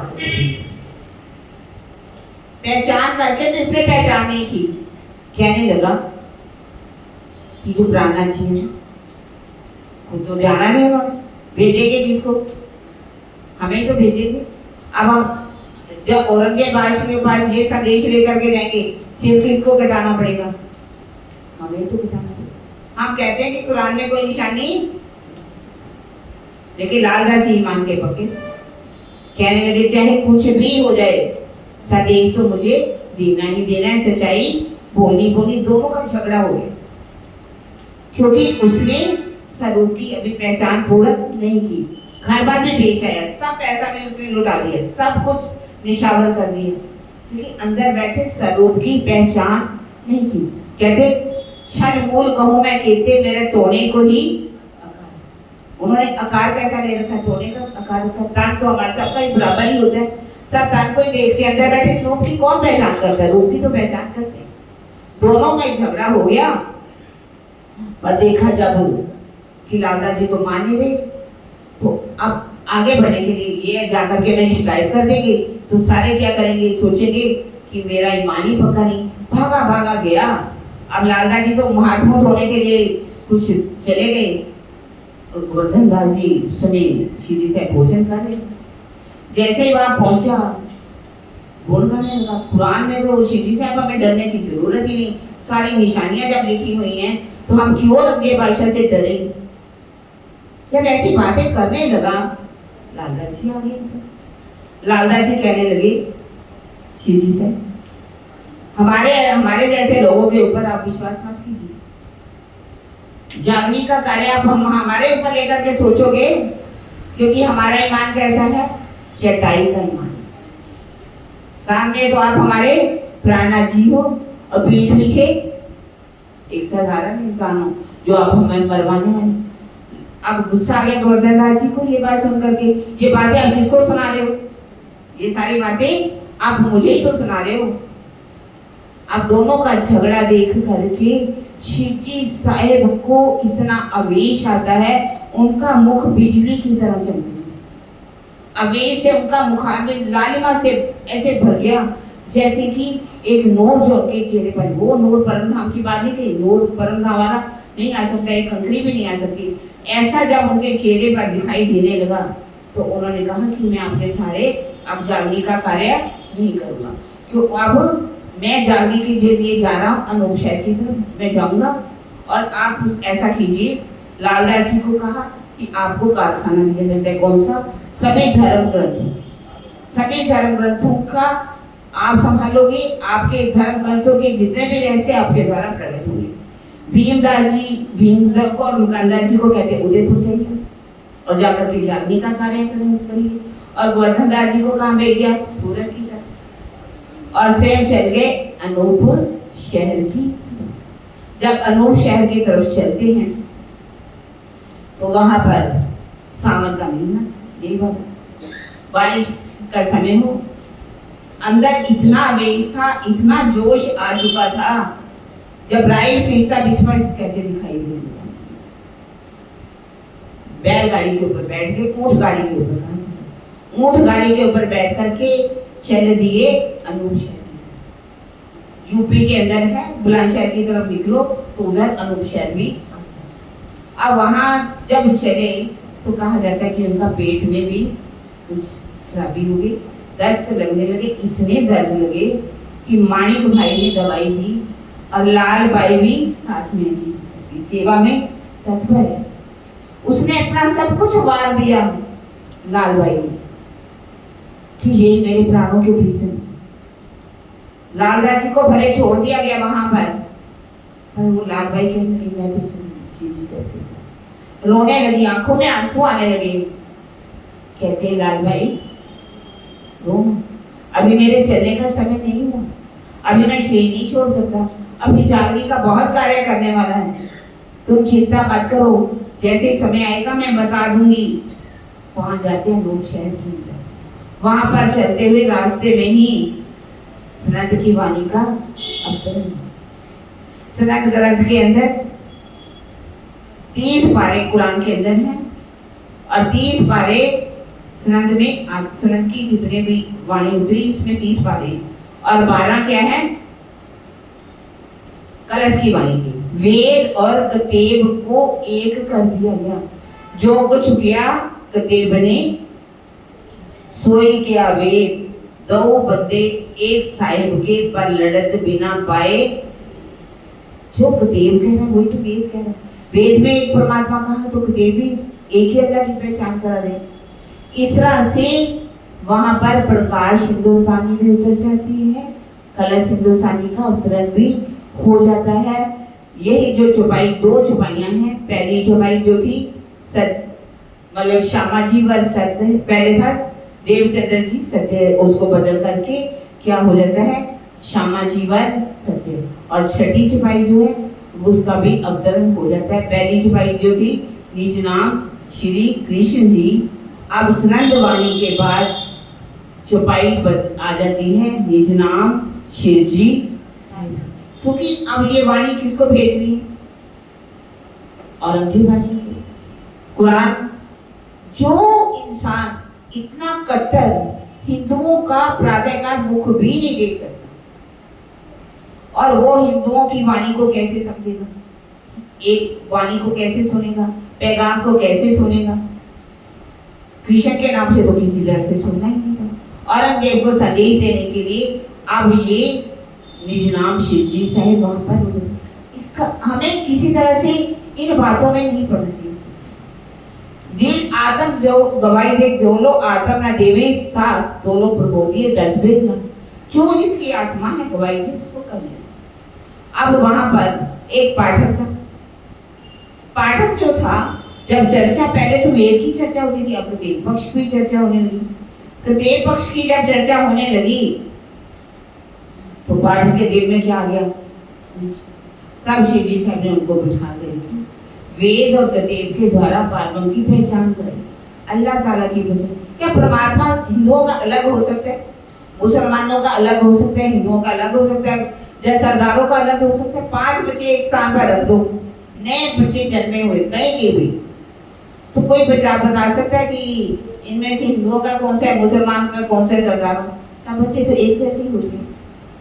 और हम उसको कैसे, उसको संस्कार कैसे देते हैं, उनकी वेशभूषा कैसे बनाते हैं, उसको कैसा ज्ञान देते हैं, उसके द्वारा ही तो वो अपने आप को, कोई जैनी कहता है, कोई बौद्ध कहता है, कोई सरदार कहता है, कोई हिंदू कहता है, तो कोई मुसलमान कहता है। सब तो एक ही परमात्मा के हैं, सबका परमात्मा तो एक ही। अब वहां पर शेख बदल को कहा जाता है, शेख बदल तुम इस वाणी को लेकर के दिल्ली में जाओ। शेख बदल ऐसा है, वाणी को झील से चढ़ा दी जाती है। झील सुंदर सा तैयार है, झील से चढ़ा दी, सुंदर सा इकट्ठा बहुत है। अब सिर पर रख करके चलता है अनूप शहर से दिल्ली की जामा मस्जिद में पहुंच जाता है। जैसे जामा मस्जिद में पहुंचा तो वहां पर कहते 15 दिन, उस समय कुरान के अंदर लिखा हुआ था, उस समय 15 जो दिन बीत चुके थे, उसके बाद चंद्र ग्रहण भी लगना था, ग्रहण भी लगना था, समय बिल्कुल वैसा ही था। अब जब वो वहां पहुंचा जामा मस्जिद में, उस शुक्रवार का दिन था, जुमे का दिन था, लोग आए हुए थे नमाज पढ़ने के लिए। सबसे वो बात करते हैं, सुनाता है मोहम्मद की, वहां पर जब सुनाते भी सुनाता है, लोग जो वहां पर झगड़ा करने, एक सैयद के साथ तो झगड़ा ही हो जाता है। कहता है बातों की बरहक है, बात तो सही है, पर ये क्या है, हिंदवी में हम इसको नहीं मानेंगे। कहने लगा कि तुम्हारा परमात्मा जो है भाषा के अंदर घुसा हुआ है क्या? परमात्मा भाषा के अधीन है क्या? परमात्मा तो प्रेम का स्वरूप है, उसके लिए कोई भाषा नहीं है, ना हिंदी है, ना कुरान है, ना फारसी है, ना अरबी है, ना पंजाबी है, कोई भाषा नहीं, ना बंगाली है, ना गुजराती है, कोई भाषा नहीं। तब उनके साथ बिना एक मोहम्मद की सुन करके भी जब झगड़ा हो जाता है, तब वो वहां से चल करके रोहिला खान में शिवजी से आ रहे।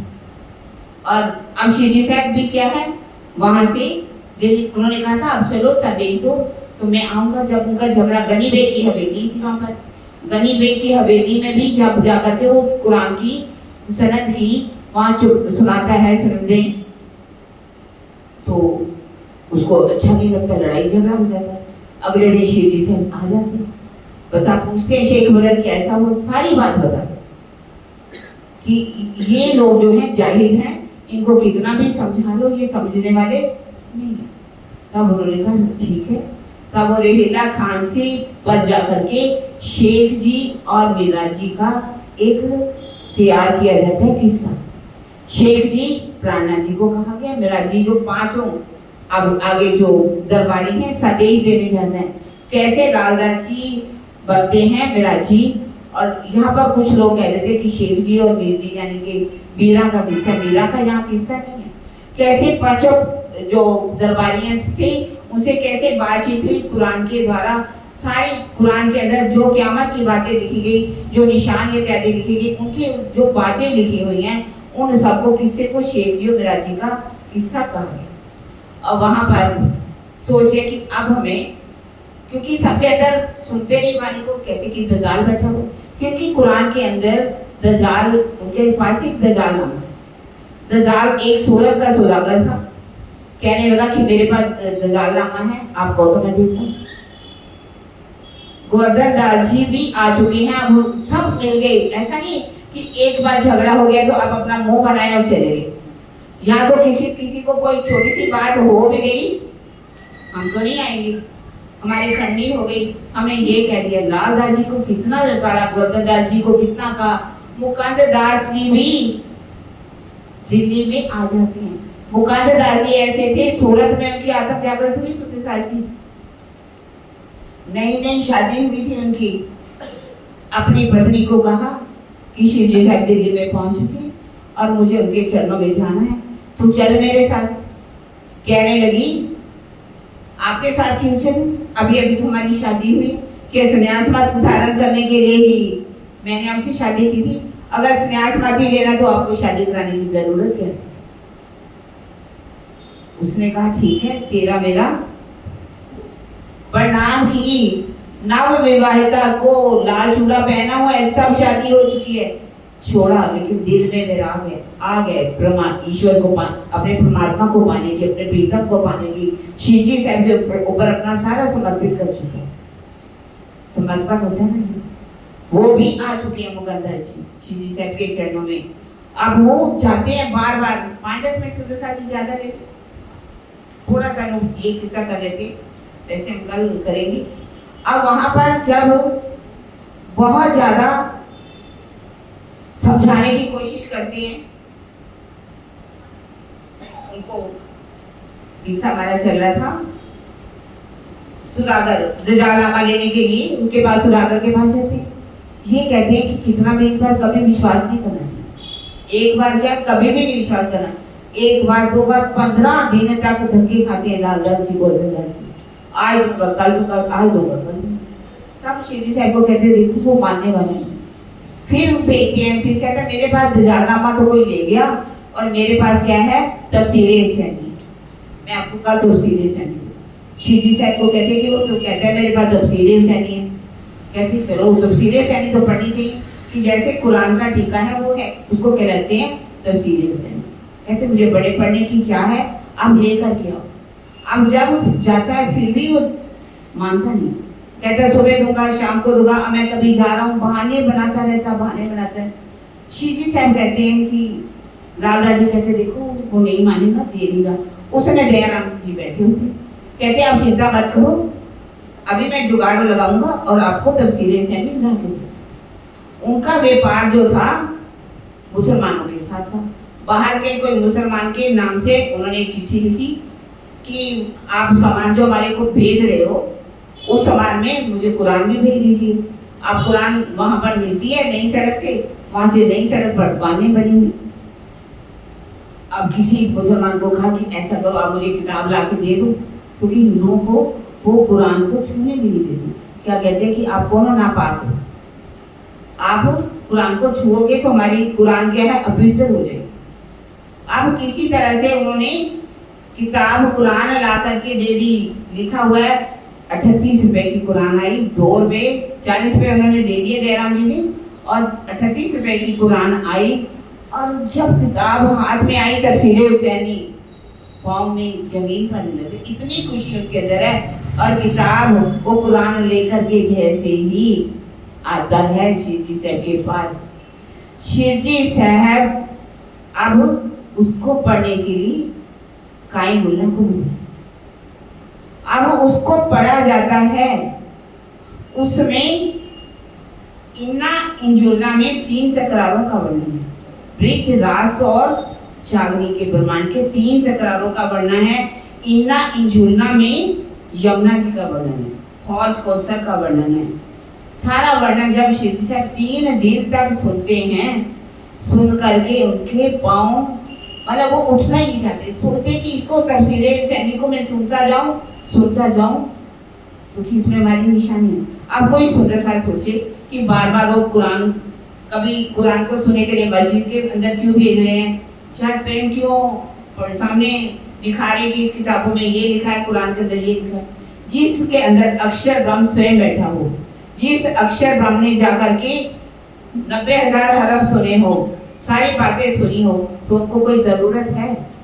लेकिन नहीं, सुंदर साध को वो ये नहीं कहना चाहते कि मेरे अंदर कौन है, अक्षरातीत है।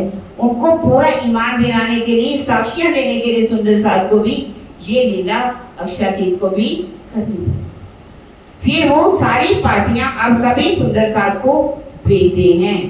सुनियो भीम मुकंद जी, उषव केशव जाम, मैं पार्टी पढ़ी मोहम्मद की पाई हकीकत। पार्टियां लिखी जाती हैं चारों तरफ। ये पार्टियां पहुंचेंगी नौतनपुरी के भी अंदर। नौतनपुरी में पहुंचेगी किसके पास? बिहारी। जब बिहारी जी के पास ये पार्टी पहुंचेगी सुंदर साहब जी, अब सोचते हैं कि हमारे पास तो कोई आता ही नहीं, जागने का काम तो होता ही नहीं, पैसा भी खत्म हो रहा है, खाने पीने के भी लाले पड़ रहे हैं, तो हमें क्या करना चाहिए? विराट जी के साथ मेल मिलाप थोड़ा करना चाहिए, तोड़ के हमें कोई फायदा मिलना नहीं। अब प्रेम जी, नग जी और संग जी आएंगे, कैसे वहां चर्चा होगी, जब जाकर के पहचान कराएंगे तो कितना गुस्सा आएगा बिहारी जी को, क्या क्या हालत होती है। कल 5 रुके तैयार किए जाएंगे और उन रुकों में सुंदर सा जी पैसे नंदलाल घड़ियाल जी का भी आएगा। उनमें 7 क़यामत के निशान, 7 क़यामत के निशान सुंदर सा जी वास्तव में सुनने वाली बात है, और वो आज भी जाहिर हो रहे हैं। किस तरह से जाहिर हो रहे हैं? कुरान में क्या क्या लिखा हुआ पहले से ही, और क्या वो दावतुल जानवर कहीं हम तो नहीं। जो निशानियां लिखी हुई हैं, किस तरह से उसके जाहिरी मायने क्या है, बातनी मायने क्या है।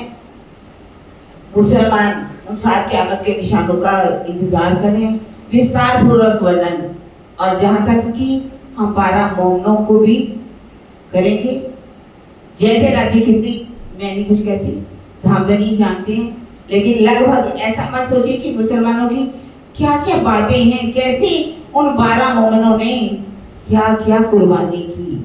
हमारे सुंदर साथ ने भी कुर्बानियां की, वो सुनेंगे। आप प्रेम जी, नग जी और संग जी का किस्सा कल शुरू करेंगे, और हम सुंदर साथ जी 4:30 बजे 4:25 पर हम शुरू कर देंगे, ध्यान लगा करके, क्योंकि बीतक को हमने पार्टी वो ध्यान से सुनी, क्योंकि हमारी पार्टी जो है हमारी विशेष पार्टी है।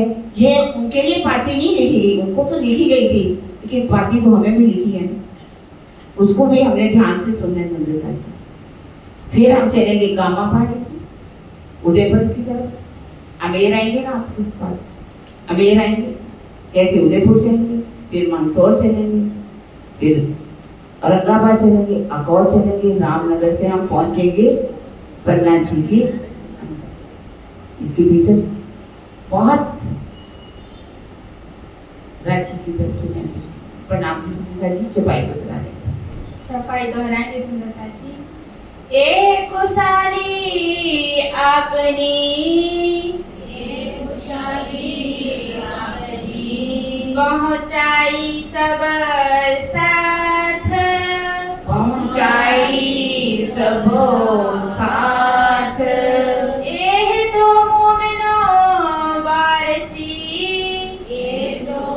मोमिनो जाके हके पकड़े हाथ, जाके हके पकड़े